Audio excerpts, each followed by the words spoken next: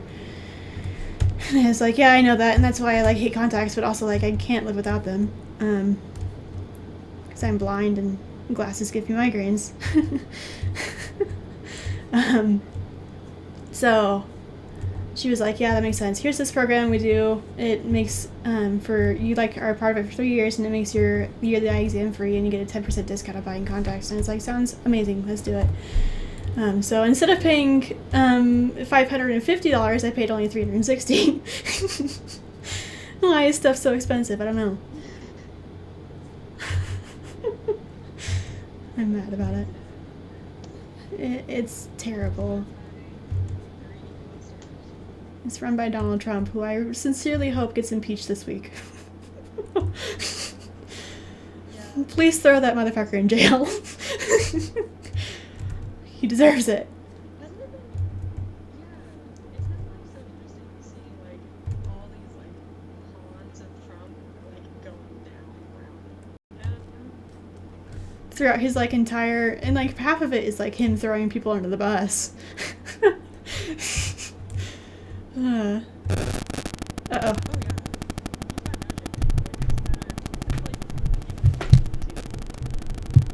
he's got no shame. Right, yeah, he has no qualms. I hate this man. And I also hate that I work for people who think that he's great. I know.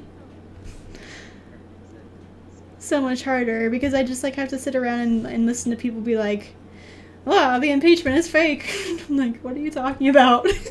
Do we live on the same planet? Yeah, we were watching The Daily Show last night, and he was like showing some clips of Fox News' coverage of it, and it's just like laughable. Like an actual quote was, "This is about a phone call the president had with a country no one cares about." You should care about Ukraine. Holy crap. I hate America. Oh man, yeah. And then like another guy was like, when Bill Clinton was impeached, there was sex involved.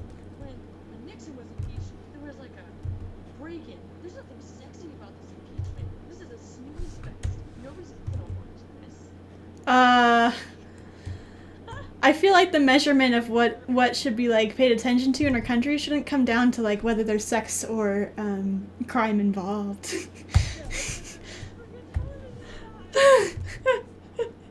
Hello.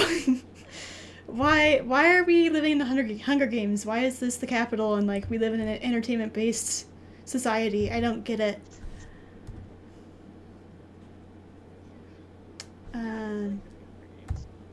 It is basically. I'm baffled. Yeah. At this point, like all you can do is like sit back and make some popcorn, though, Well, I don't know. And that's, at the same time, like I said, yes, but also, like, I work with people who still continue to be like, it's not real. And so, like, obviously there's still something we're missing here about the way news is reported and the way people, like, respond to it. So, it's fine. Something like much deeper wrong with like all these people still think he's great. Yeah, I don't know. And I would love to say it's because they're just like crazy, but like I know that's not necessarily true. I would love to just say my boss is crazy and write him off, but like I also like think it's important to try and understand why people feel this way. And I think honestly, in my opinion, it's just blatant refusal to understand what facts are. Yeah, it's like I don't want it to be the case, but Because I don't get it. It feels like my experience with Mormonism. I'm just gonna whisper that into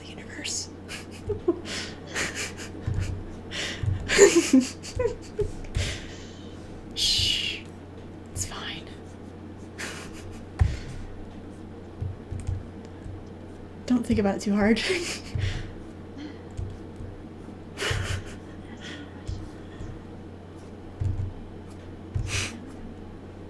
Just go down a rabbit hole, don't get on the internet. That's what, that's what the leaders of formalism say, and that's what I feel like most conservatives act like these days.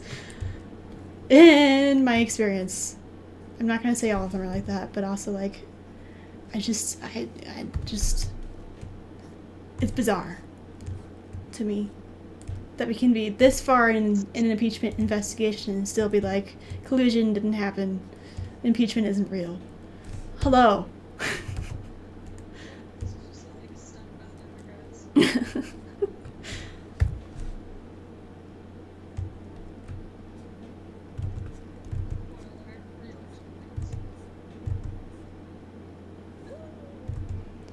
Yeah, and I just like, huh?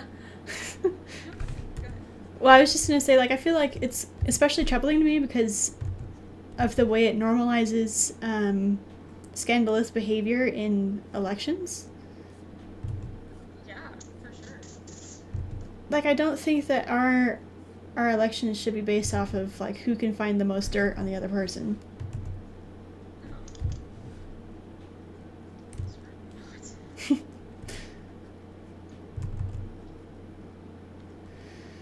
Anyway, what were you gonna say?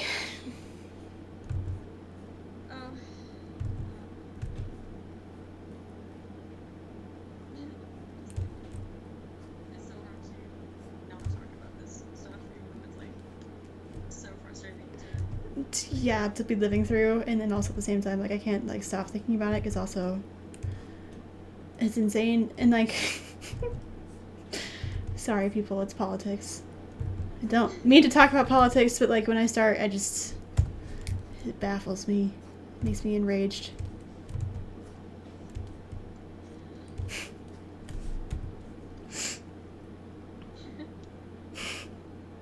I've been trying for the past week to get back on my Medicaid, and I like haven't hit anything but Oh my gosh, I hate our government.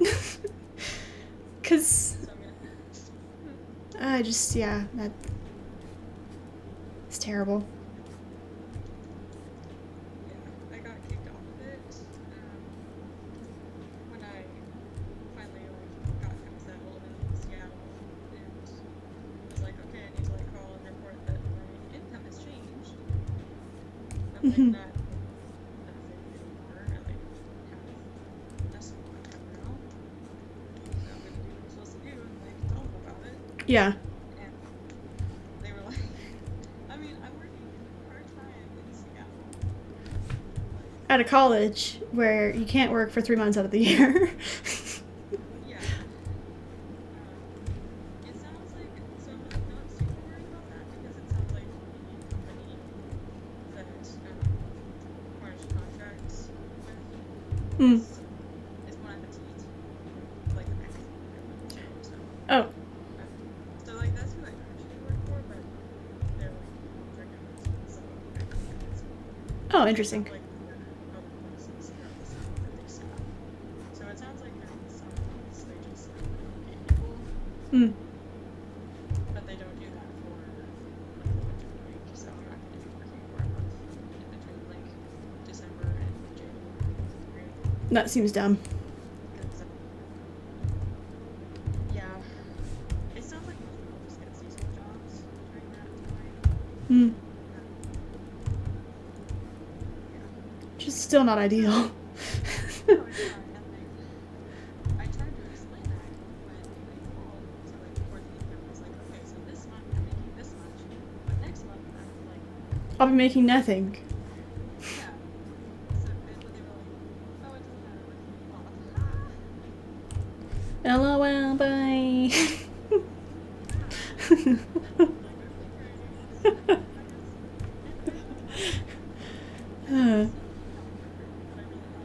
Mm-hmm. And one of the key, I'd already set up and like met with a dermatologist to Right, because you were doing the, get the Accutane. yeah. Yeah, and I like really, really want to stay with that guy.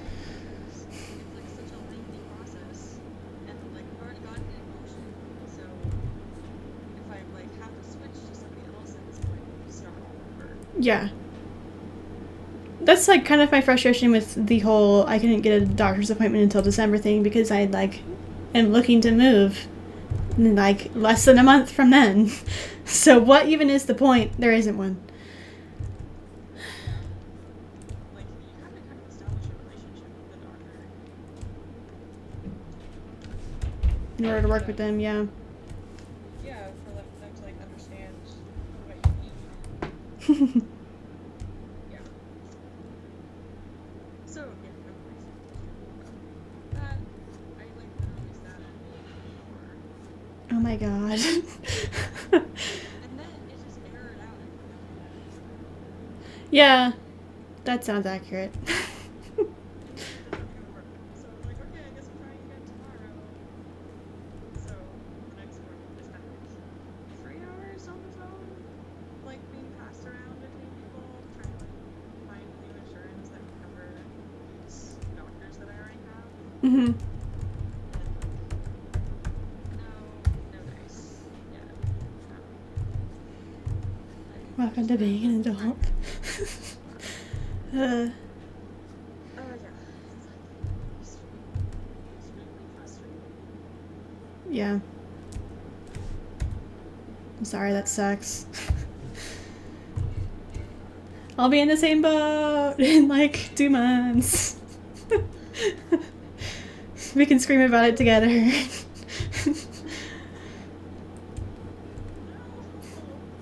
need to like not be in the same boat. Today is the day. I don't know how. I am hoping, honestly, I can get a job before I move and it will have benefits attached to it. Because I can go at least a couple months without any sort of insurance or anything, but I don't know. Yeah. Taylor's saying, so Taylor's like really worried about it right now because apparently there's a fine for being uninsured. Yeah. But I don't know if it's like, it might be like you have to be uninsured for 4 months or something. Well, don't tell anyone that I was uninsured for like 18 months then, because that's a thing. I know. I was worried about it too. Hmm. Yeah. But so you are actually like making big plans, it sounds like. I mean, I don't know how I'm actually going to be doing it because still poor. But I mean, I kind of have to, so I'm gonna do it anyway. I need to talk to Liz and Sherry and figure out how much their rent is. Yeah. Taylor's here. Taylor, can you put your iPads up right now? Sherry does.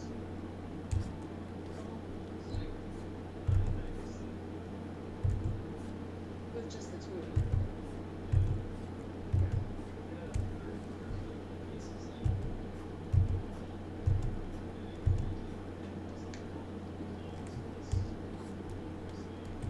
So it'd be like $750.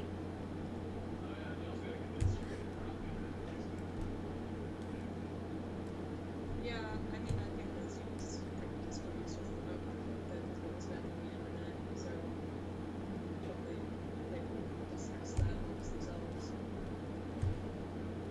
Convince her to drop it again. But also, like, trying to save money, so that could be like 4 people.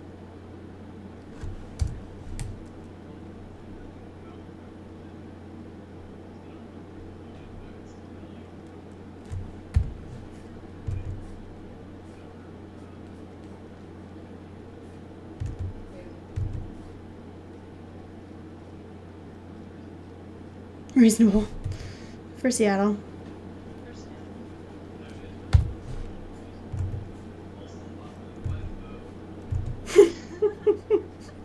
So we could live on a boat.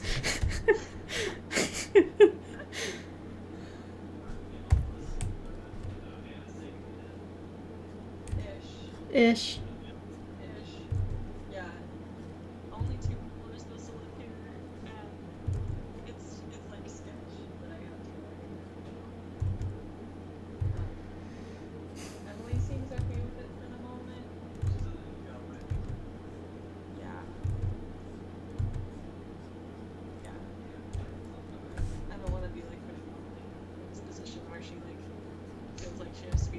lying to the landlord.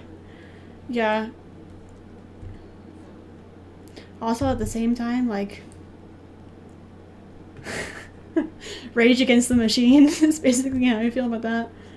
Well, I mean, if it were just, if it were like me, I would definitely have rage about it, and I don't think I would care about like slight dishonesty going on. But it's like a friend Mm. who runs this house.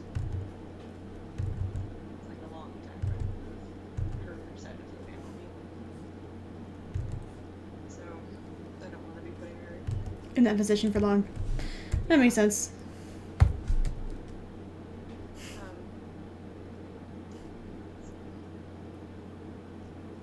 Yeah, you should talk to Sherry at some point. Yeah. Because I'm trying to, like, number one, stop losing money, and then two, figure out how many months of rent I can save up before I actually have to move. Answering those two questions is important. So you're aiming to be moving around like January? That was the idea. I mean, depending on who is living in the house and I move into it, it might have to be further out than that. Depending on who's living With Sherry. whether it's Yeah. or Travis. Or both, or whatever. Oh, I see. Or neither. Because, like, we say these things would be a smooth transition, but probably not. I mean, I don't think Sherry isn't gonna be out one day.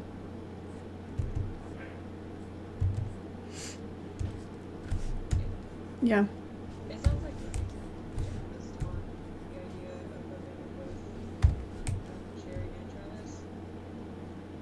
Just because situations go third wheelie. Hmm. Oh, yeah, that's right, because that's Sherry's boyfriend. Yeah. And also, just, you know, a better Fit for her. with Yeah, where does she work? she works for the Audubon Society.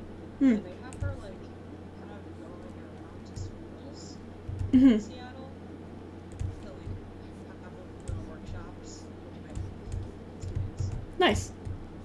you know, like teach them about birds and stuff. Yeah, that's cool. So she's kind of all over the place in like the north end of Seattle, Mm-hmm. and that's just a big drive to work every day. Yeah. Especially since they're shutting down that bridge for repairs. They are? They are. Yes. So, look in Bellevue, not Seattle, for a job. Well, I mean, you have options, right? So you can either, if you got a job in Bellevue, you could just live with Sherry, and Lizzie for however long she decides to stay there. But if like Lizzie knows that you're coming and you found something in Seattle, Mm-hmm. I'm sure she would like be very on board with just getting something with you instead. Probably. Yeah. So you got options. You can certainly be looking at places. That's fair.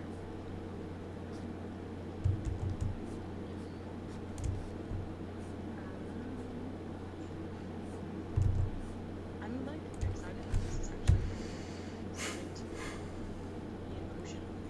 I mean, my experience is you just, like, say you're going to do the thing enough until you do the thing. Even if you don't probably have enough money for it, or whatever.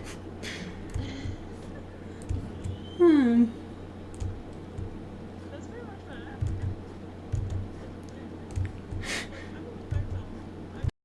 I'm gonna leave now. Bye. And then I was like, I'm gonna move to Seattle. I'm gonna move. Okay, I guess I'm fine. and you just like leave. Yeah.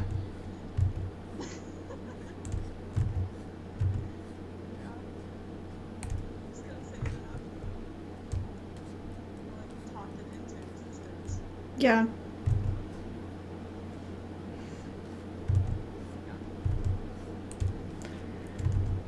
Ugh. That would be so have you here. And us all hang out outside. I think so. We could do fun stuff. By fun stuff, I mean incredibly cheap stuff, because I guarantee you I'll still be very poor. Dude, there's so much cheap stuff that's cool to do around here. We could go on so many beautiful hikes. We could like go see the big national park, Yeah. cascades. Yeah. I'm down for that. Get my house. We could also do that. I endorse this idea.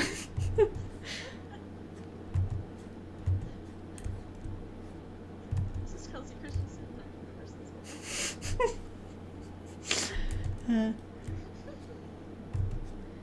Yeah, there's so much here for you.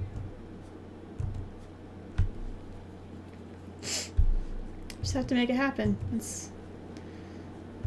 I don't know how, but we're gonna make it happen.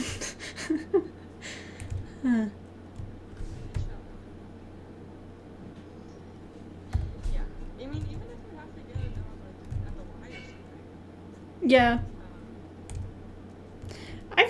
I feel like I could get like an executive assistant job somewhere. I have it on my resume. Like, one of these people are eventually going to bite. Yeah.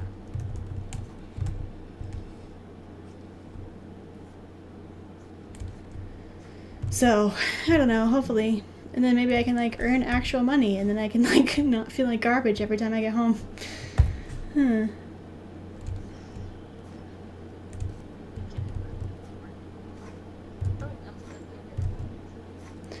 Welcome.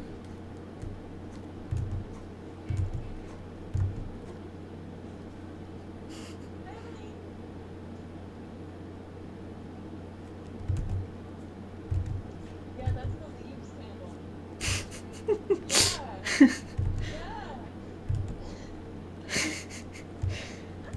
Yeah. I love that.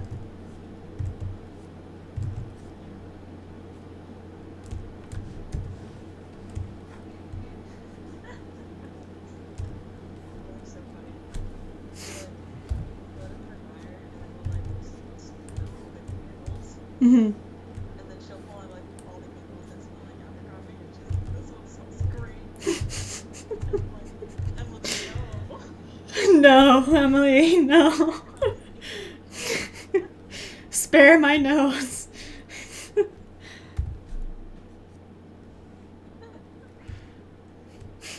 then I pull out the ones that smell like wood, and she's like, "No."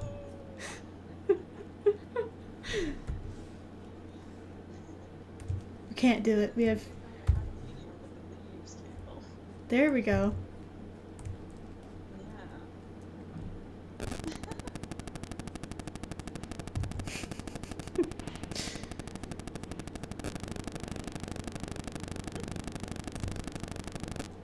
How are your kitties doing? They're all right. Chuck's chilling up there right now. Sarah's at my feet, currently sitting in the blanket and pouting. Actually letting you work though. Yeah, for once.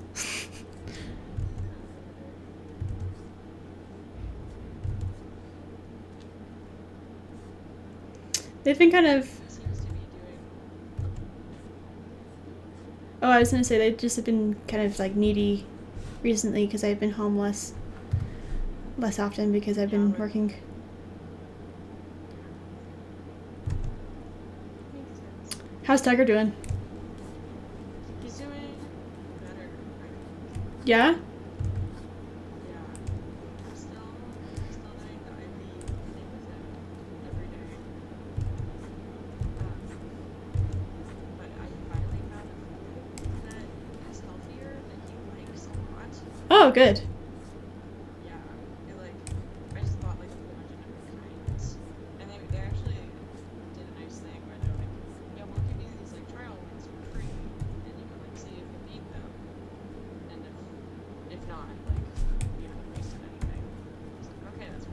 That's nice.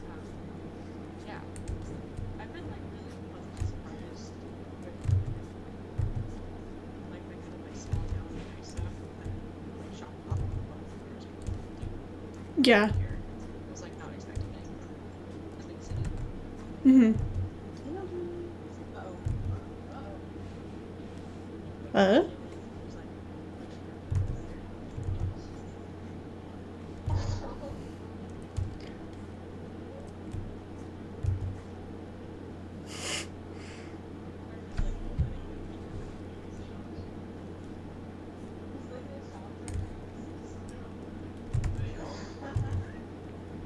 He's like, leave me alone, beast. that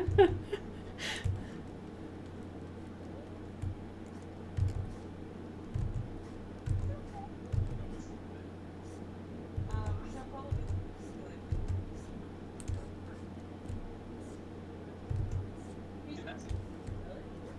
I tried to pick him up one time when like his game and he like jumped off a chest and just hasted it away. He was like, no, absolutely not. Absolutely not. Absolutely not. Hard pass.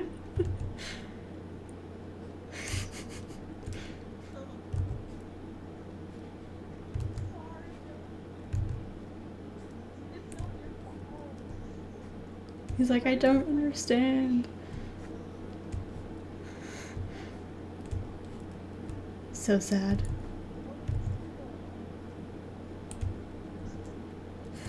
It's like I just want to be best friends.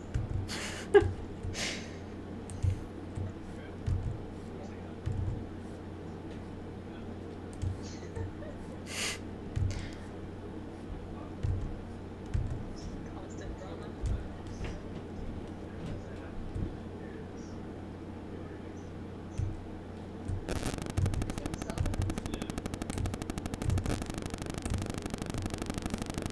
But yeah, Tiger's doing a lot better. He's gained a lot of weight now. Like, Good. I'm glad. yeah. I was like, I realized he was finally like holding up again. Yeah, coming out of it. I'm gonna have to get blood work done with him on Tuesday again to like check the levels, Yeah. which is gonna be pricey. Yeah. But we'll hopefully be the last time that I need to do that for. A little while at least.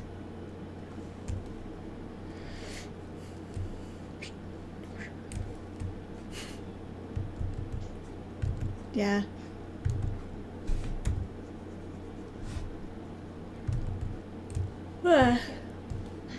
Sorry, I'm just like so tired today. It's okay. I was super tired yesterday. I was sleeping 3. Yeah. I got up early to see a friend from college that I hadn't seen in like 5 years. Mm-hmm. I was like really not sure how it was gonna go. Yeah. And I mean, it ended up fine. That's good. I was definitely like socially drained. Yeah. Was that from Pullman? Yeah, it was where I was with. Ella really made like That's college is hard and you move away from home. I wish that I had managed to stay friends. I mean, I don't think we're wrong friends. We just don't with my old roommate Raven. Yeah. She was the coolest. She was super gay. It was hilarious. I think you told me that. And I was like, that's interesting at the time.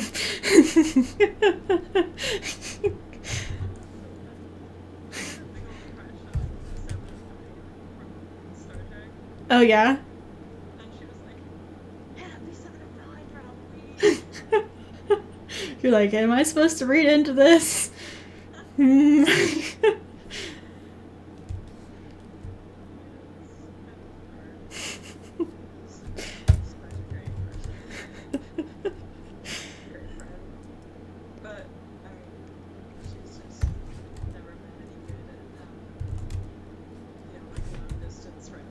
Yeah, keeping track. It's hard. We used to like keep track of each other, but across the years. But it was nice to see the guy. He's married now. Oh, nice. Yeah. He got married like last year.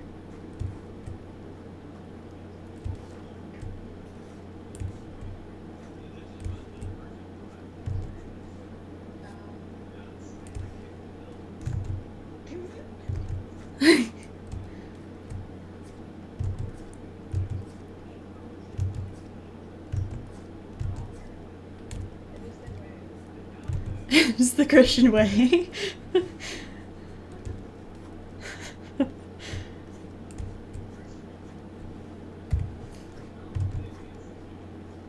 Of marriage?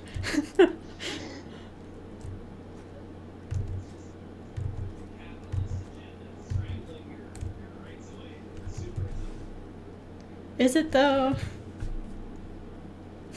Is it though?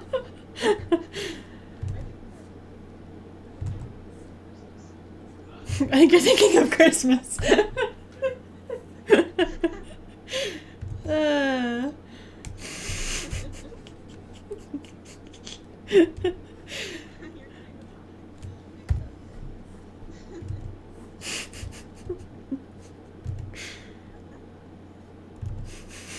Also, I love how he says this to his girlfriend. Yeah. I don't believe in marriage.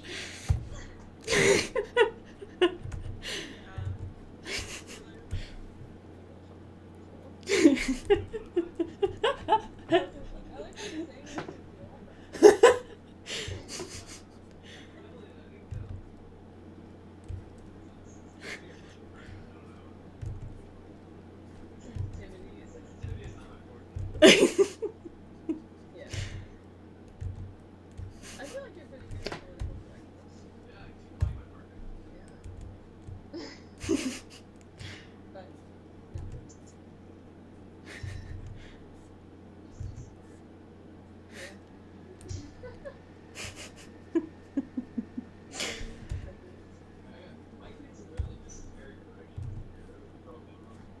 Taylor's working on his big presentation he has to give of his research this week. Oh, I see.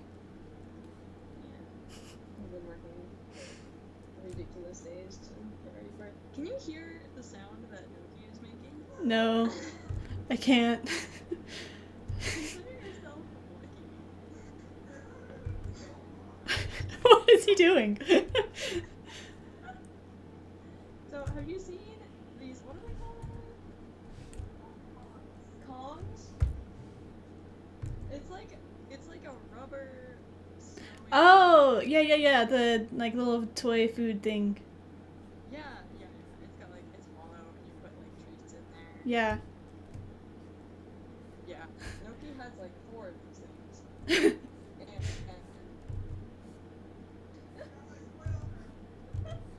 yeah.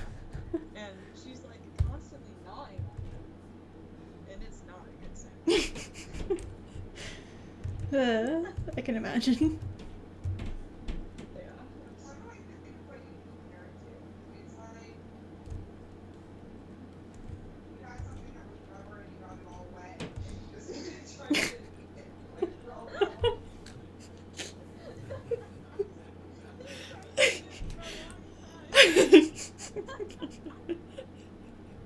So slightly squeaky and like wet. Gross. Gross. That sounds terrible and not appetizing at all.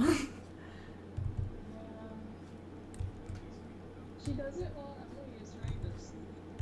Really? I don't think I could do that. I'd be like, I'm putting these away for the night. Good night.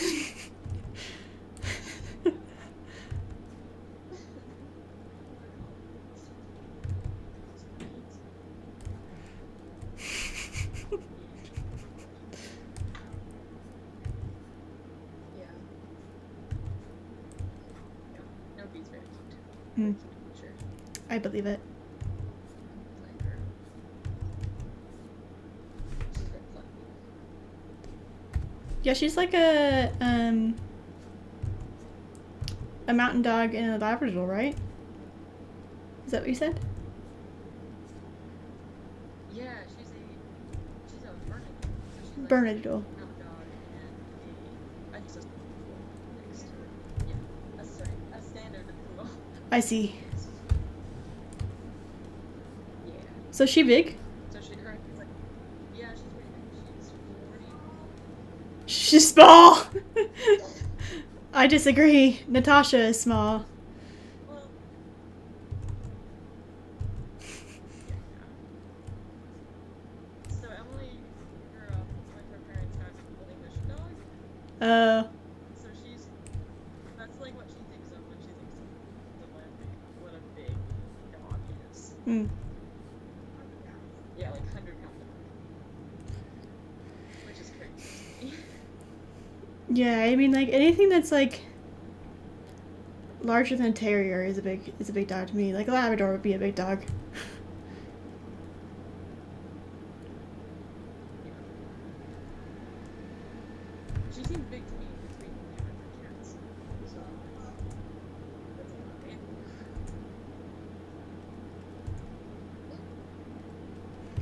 Okay. I finished this shot. Well, no, I didn't. There's a couple more frames up here I need to do. But almost. Nice.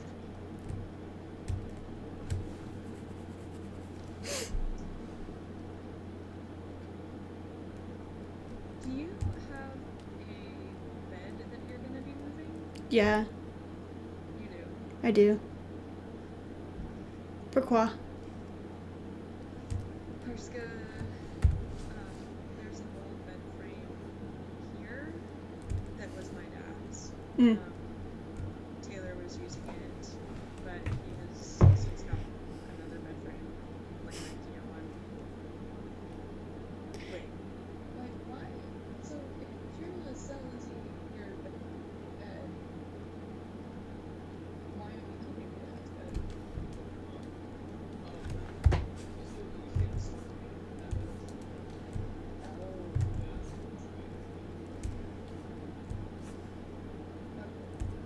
So you're gonna get the bed?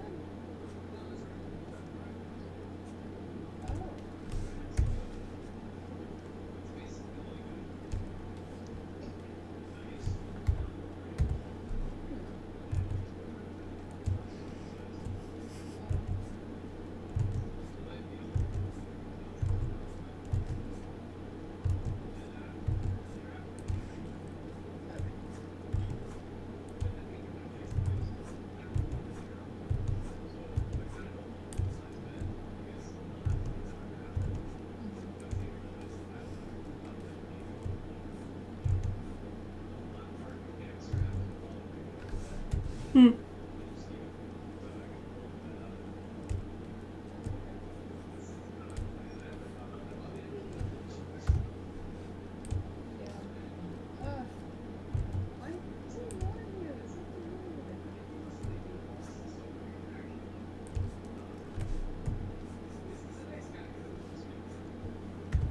Hmm.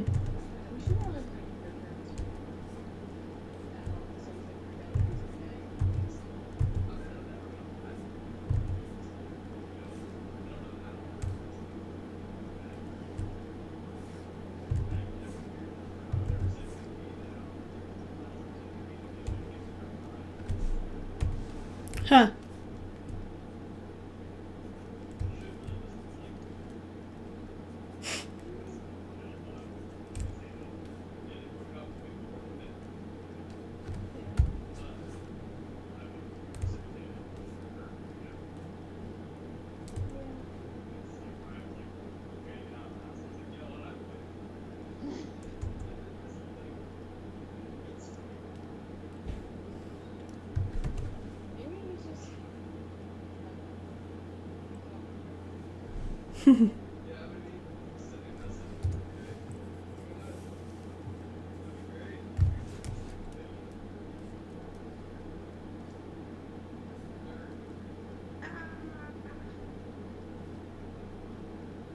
Anyway, I was thinking that if you didn't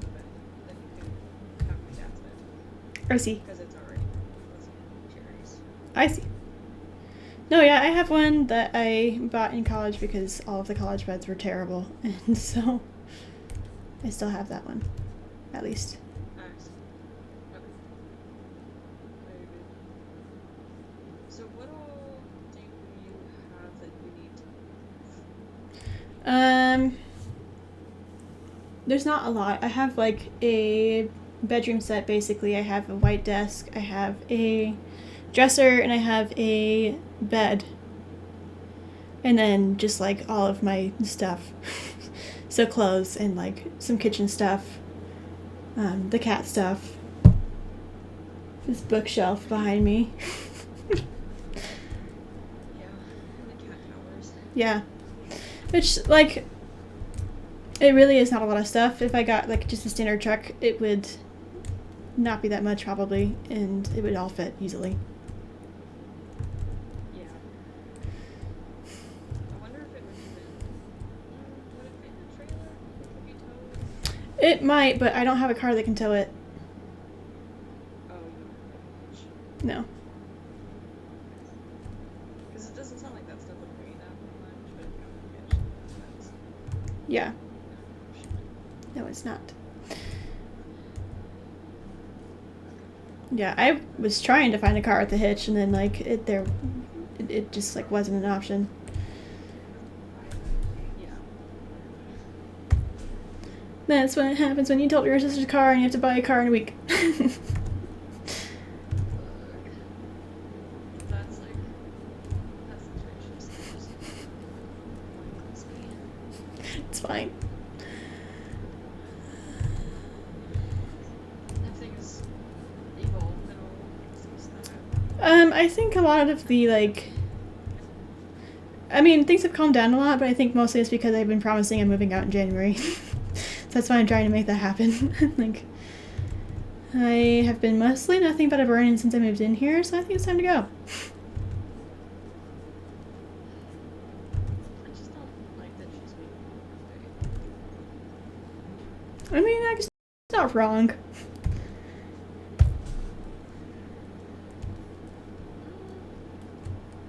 I would never consider that word.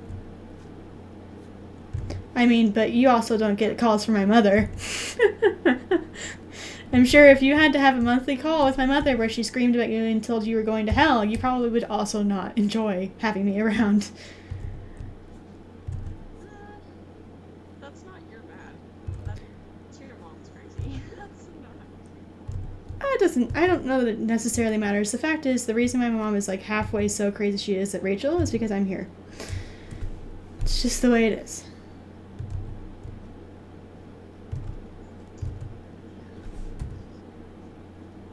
Well, I think, as far as I know, I don't have work. I'm out of work for the first 2 weeks of January. Okay. So,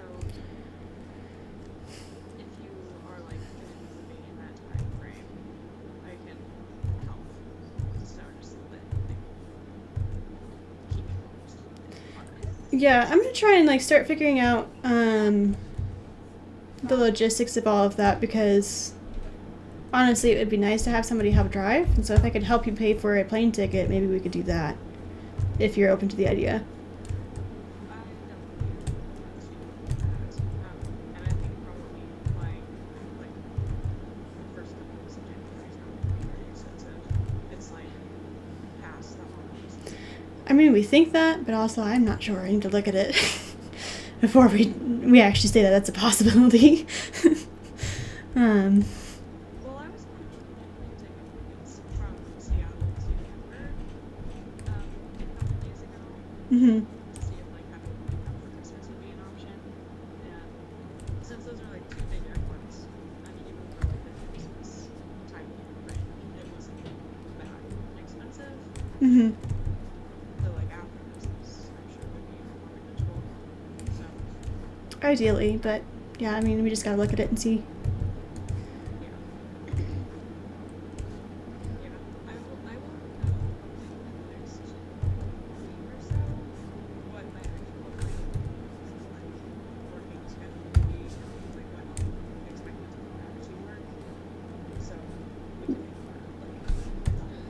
Okay.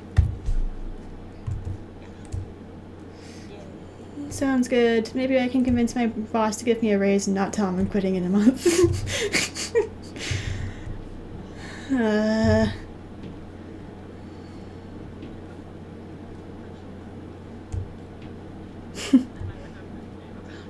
I would have no shame about it. I hate this man. I want him to die, kind of, a little bit. I should feel shame about saying that, but honestly, I don't. I don't consider him to be a good person, but that's just speaking from my own perspective. I mean, everything you told me about him, things he said, yeah, I feel like I would feel the same way if I was having to deal with him. It's just, especially knowing that he's like supposed to be like on the US financial affairs. Yeah. Yeah, it's weird. It's weird. But apparently no accent.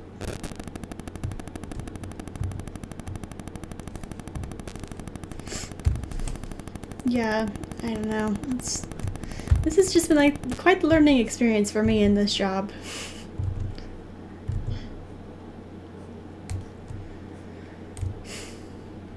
I mean, hopefully it just helps you get something over here.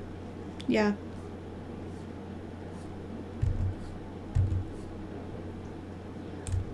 It definitely looks good. It is nice.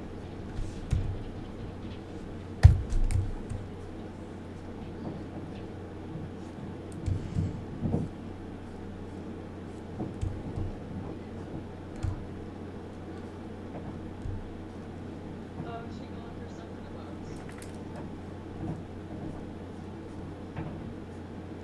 Being a naughty dog. You're being terrible.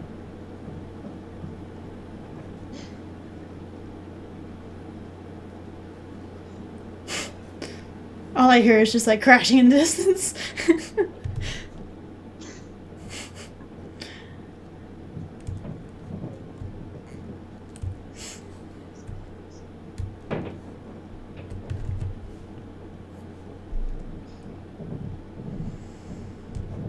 Hmm.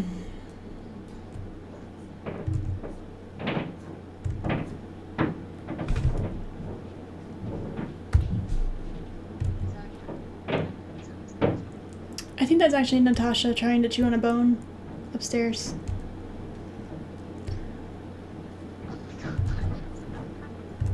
It's wood floors.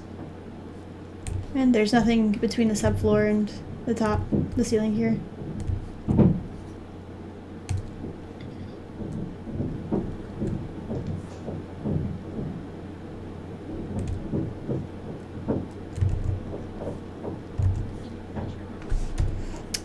It's an animation, so I'm still drawing. I did finish the drawing that I was working at when I called you, but there's so many of them. There's so many drawings.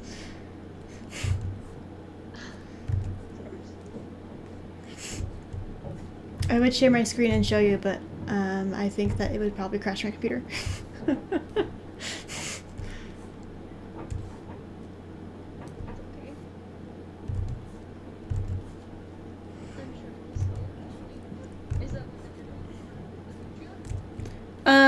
Yeah, and also just for my YouTube. It's a multiple animator project part.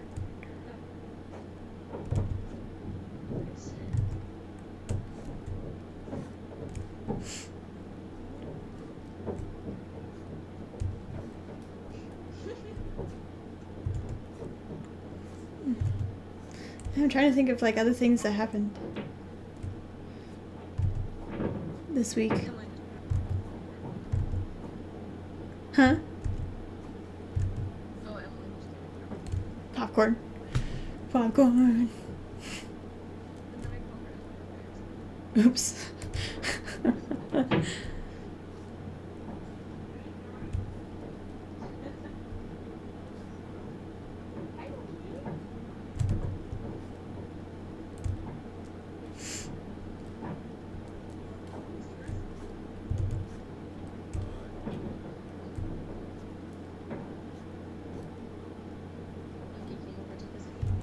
Oh. would say pick her up and show me, but I think she's probably too big for that.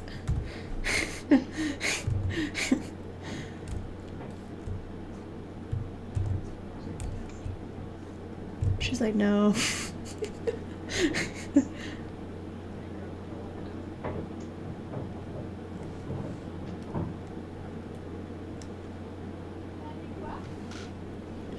She's like, no.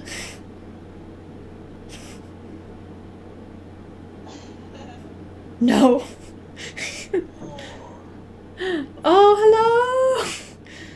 Baby. Hi. She's like, this is too much for me. All right, we're done.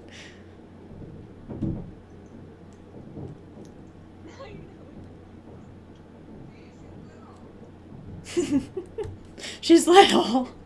I still disagree.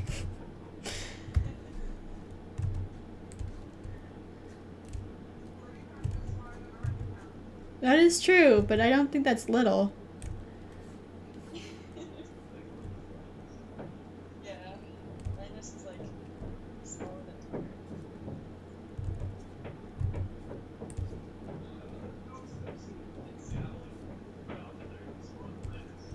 You know, like little rats. Tiny dogs.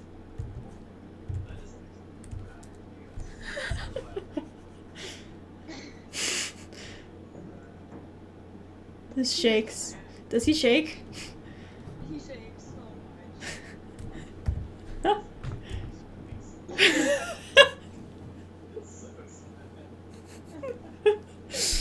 Oh my gosh.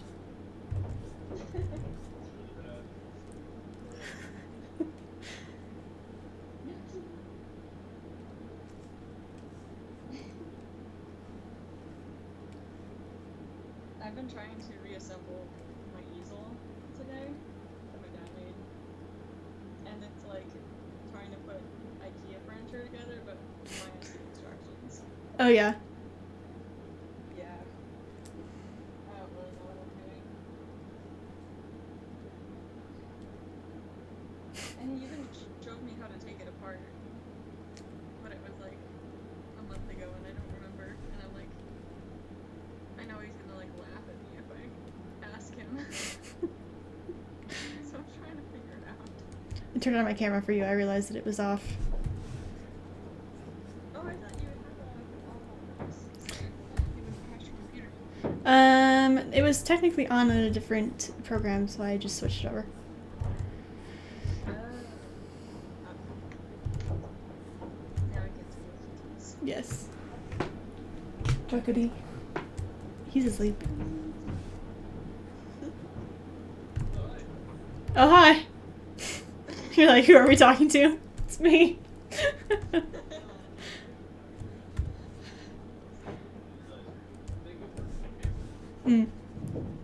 Now it is.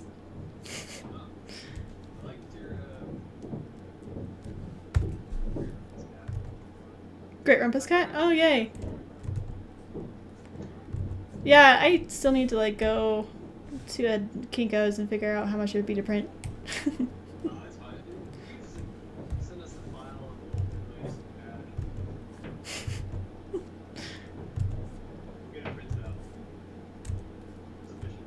Sufficiently large. Poster size? We need a poster of this. This cat. 8.5 by 11 is probably fine. Or even like a note card. Ugh. I am so tired. What? Impressive. I'm actually like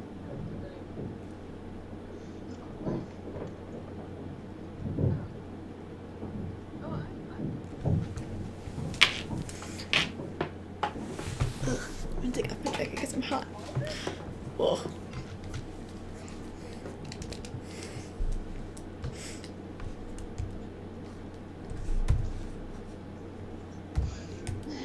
Thai food?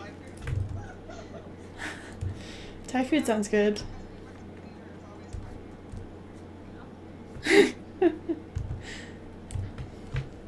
Thai food is really good though.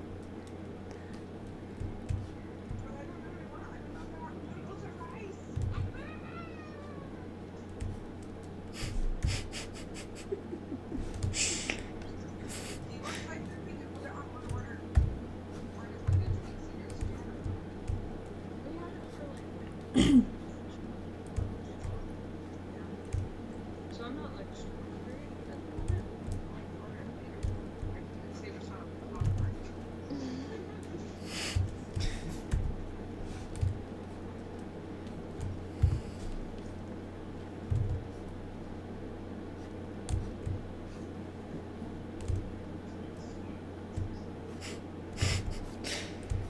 This is the food we have.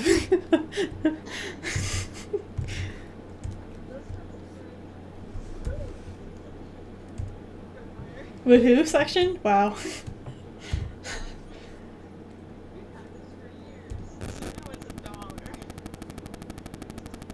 Sweet. That's the perfect kind of pretzel. It's the cheap kind.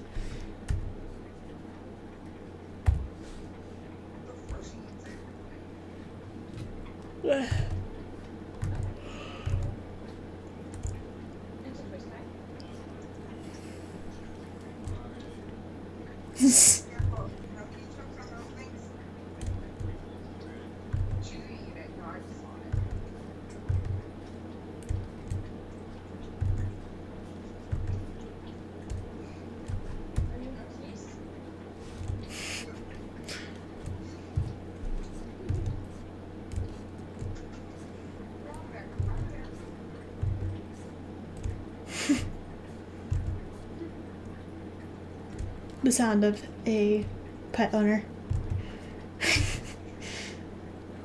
Stop eating that thing! What? Why?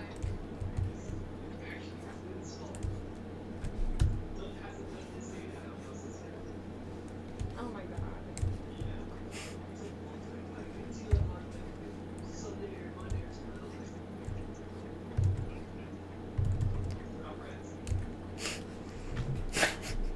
Friendship? You had one job!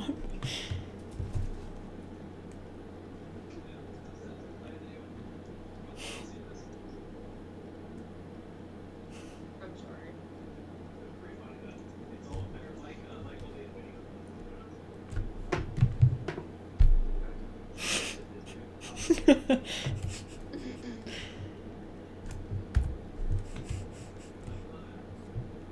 I can tell. You really think not nervous. It's fine. Is it though? Is it though?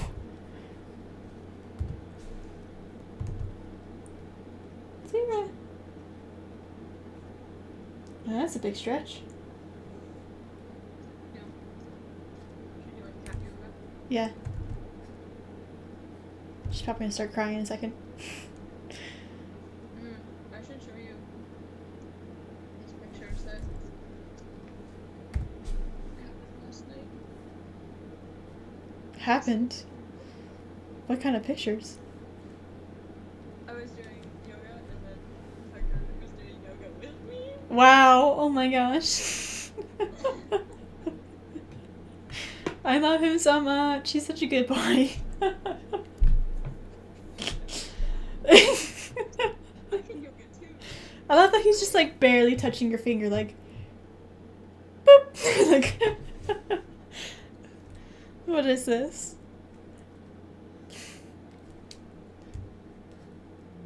Oh wait, oh this is the wrong program. My bad. I'm sorry. I'm sorry, stream.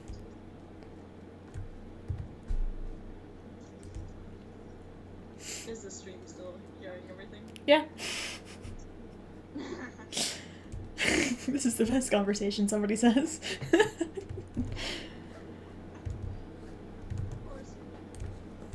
Sorry. I was answering questions earlier, but unless you guys want to talk about warrior cats, I think it's fine if we don't.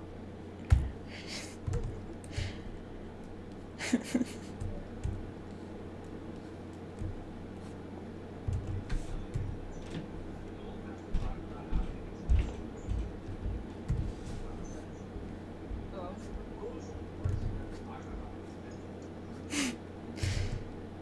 Isn't that kind of the point?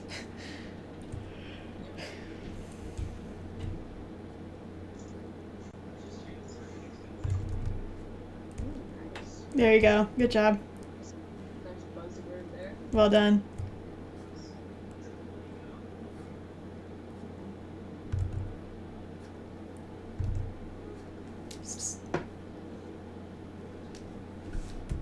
They switched places. Now Chuck is sitting at my feet. Sarah's like, hey, what the heck?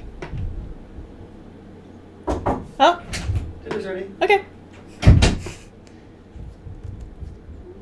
Food.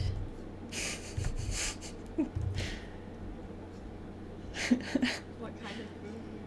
I'm not sure. Street food. I can't tell what it smells like. It might be stir fry. I'm not sure.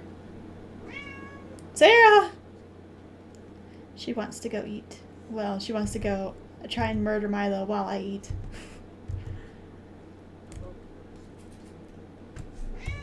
Sarah! Oh.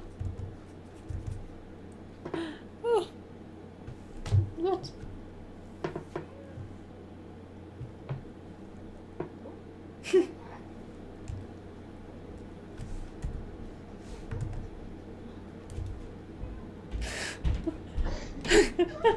Are you just meowing at Noki? She's like, why? How are you making that noise? Sarah! Come here. Yeah. Hi, Sarah. I'm holding my cat now, stream, sorry. I stopped drawing because I have a cat in my arms. Taylor,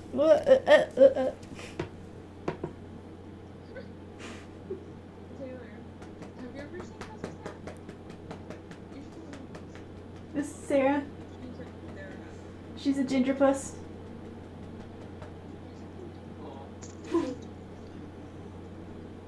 Is this the one that caused you to crash your car? Yes.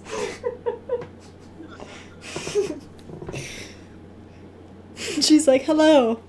I have anxiety.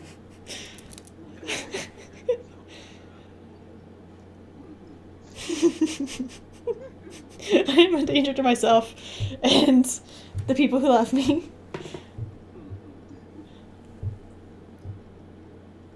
She's very sweet. She's sweet to everybody except for Rachel's cats. She hates Blair and Milo and would like to kill them.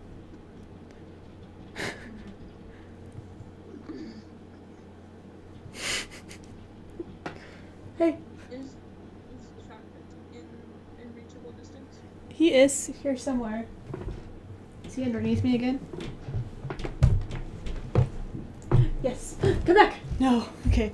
Hold on a second. Hey. Come here. He's like, no.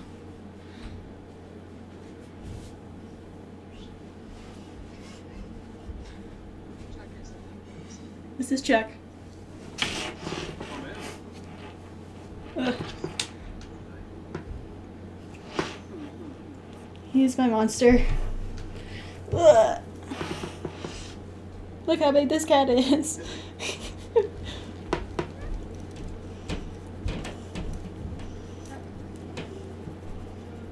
He's like, this is fine, I guess. I want to go upstairs, but I'm also purring.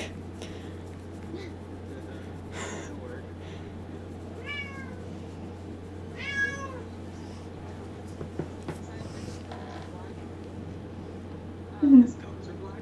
Yeah. I just see him, like, I'll see if I can get him to be annoyed, because sometimes he'll open his mouth and just stare at me.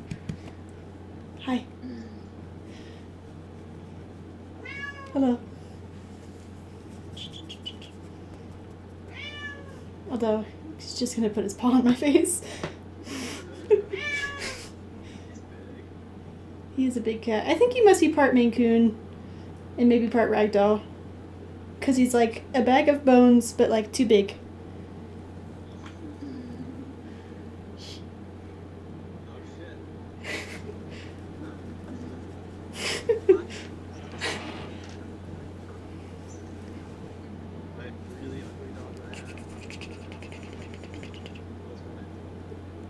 Are you gonna bite my face?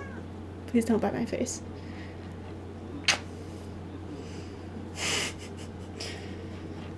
He's a good dude. He just gets sassy. Mm-hmm.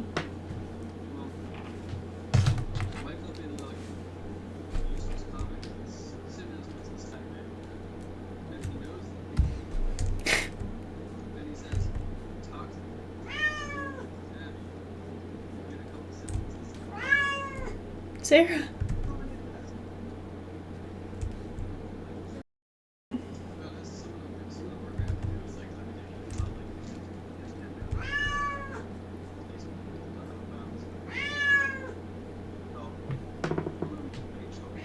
Stop.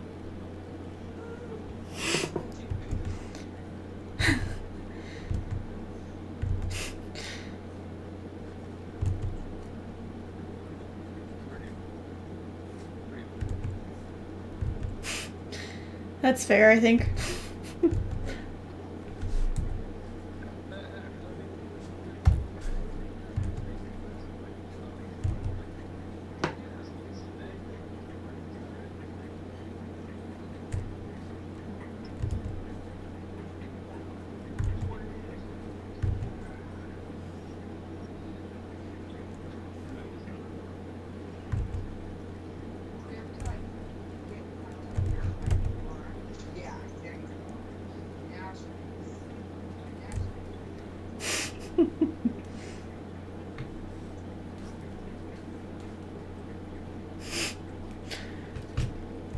Doggo.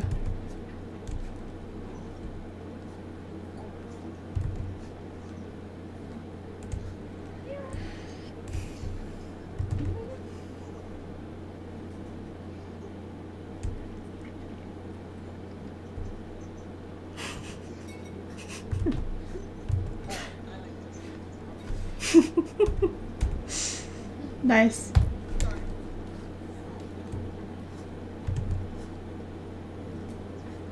I should probably go eat. But I also don't want to stop. Maybe what I'll do is I'll end the stream because I'm almost done with this frame. I'll finish this frame and I'll end the stream and then I will go get food and I'll come back and talk to you with undivided attention.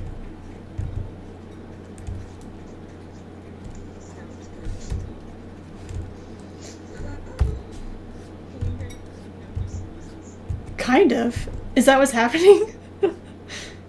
Like weird psh.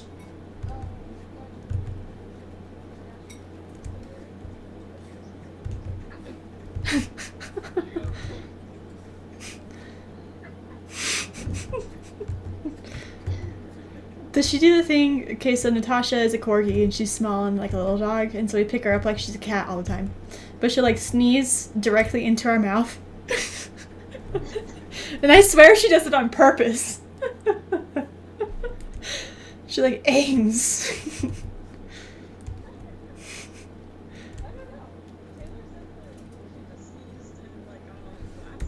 Oh. Mm.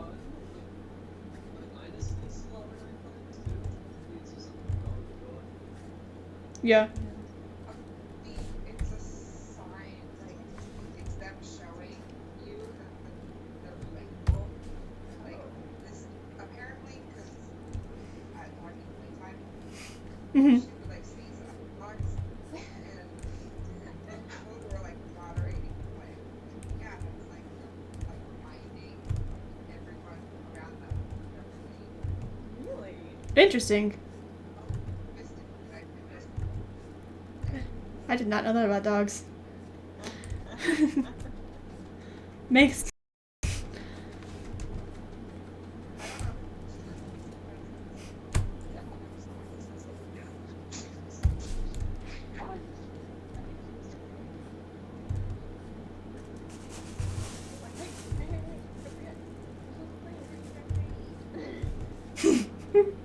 play with me, sneeze.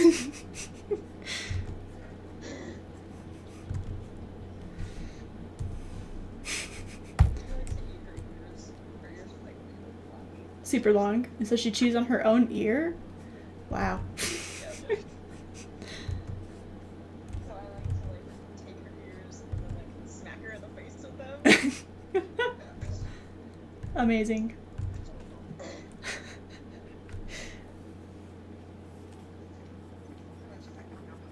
Yeah. Oh, delicious.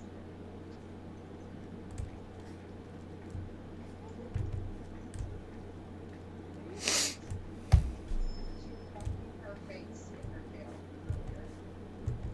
She was whacking her face with her tail.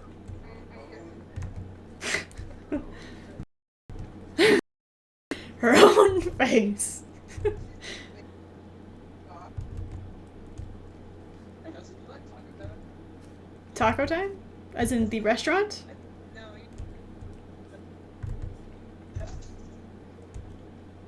Yes? Question mark? I love taco time, but nobody else likes taco.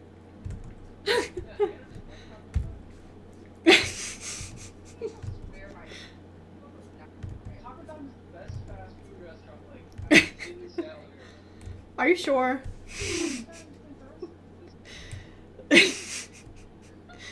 Like, I'm not gonna hold it against you for liking taco time over anything else, but I also can't eat a lot of the stuff that goes in tacos, so. Namely cheese and sour cream.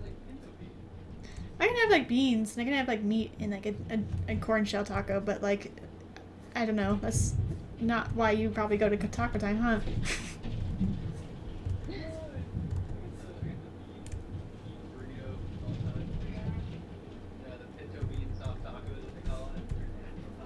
Okay. Yeah, it has cheese and it has a wheat tortilla. Yeah. Yeah. that dairy. Not good. No. They're not good for me. I'm sure you can just get a plate of Pinto beans. Oh boy. Oh wow. That sounds like the meal of a lifetime.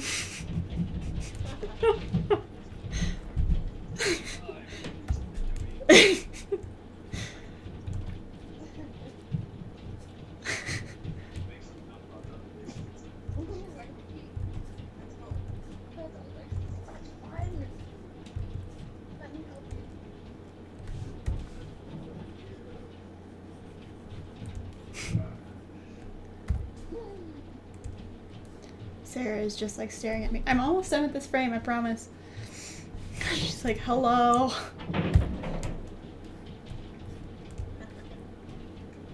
I made a lot of. Yes. The problem is coming back here to talk to you, it means that I can't actually let them out, which is what they want. Like, I'll probably let Chuck out, because he's not as bad, but I cannot let her out of my sight when I go upstairs. Because she just, like, immediately goes in for the kill. I'm like, okay. Please stop.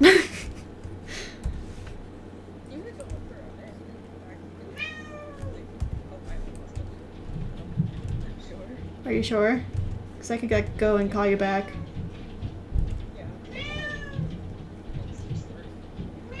That's, well, yeah, I mean, I guess that's true. Sarah! Sarah! Yeah.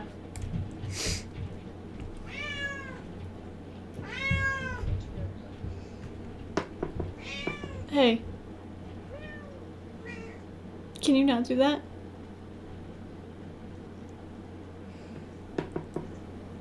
Hi.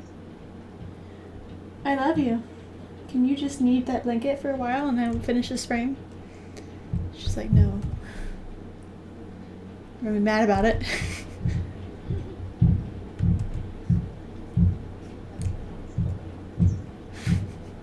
How dare you expect me to wait to accommodate you?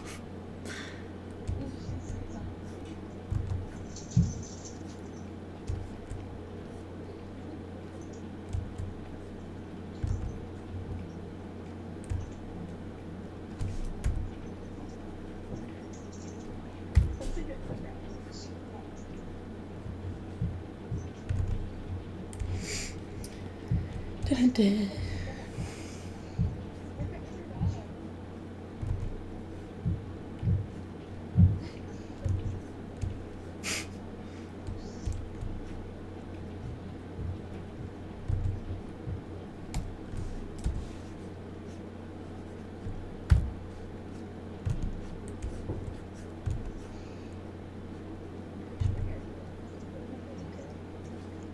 Is it not?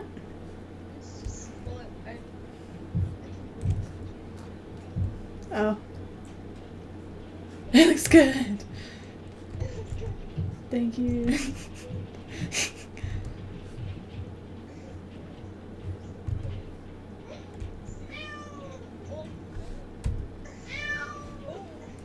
Oh! I think it looks cute. It's just short. Sarah!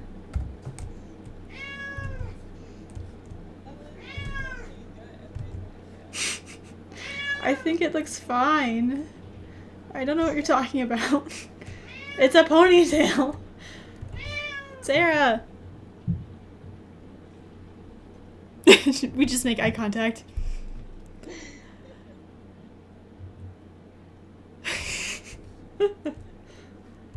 I am almost done. I am literally just finishing the line work on this tail. And then we will go. Okay? She's like, I don't believe you. I think you make up arbitrary rules about my life and I don't appreciate it. I mean, that's true, but they do make sense to me, just not to you.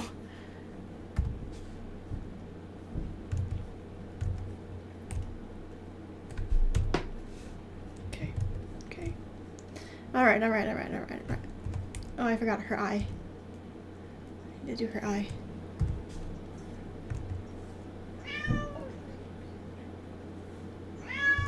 Sarah!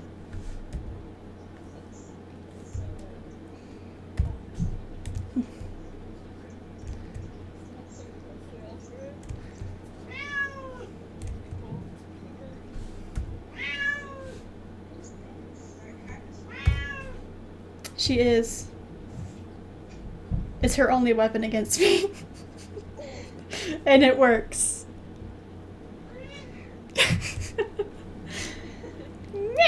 She says. Okay. Alright, here we go. I'm gonna play through this animation and I'm gonna quit the stream and I'm gonna go get some dinner.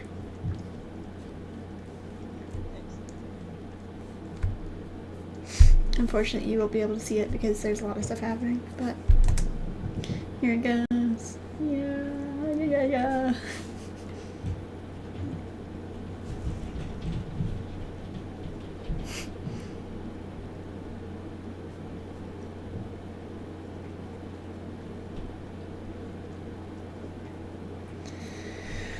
Ugh. Yeah, Sarah.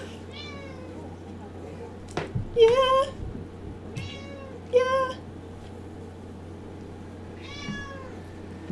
Anyway.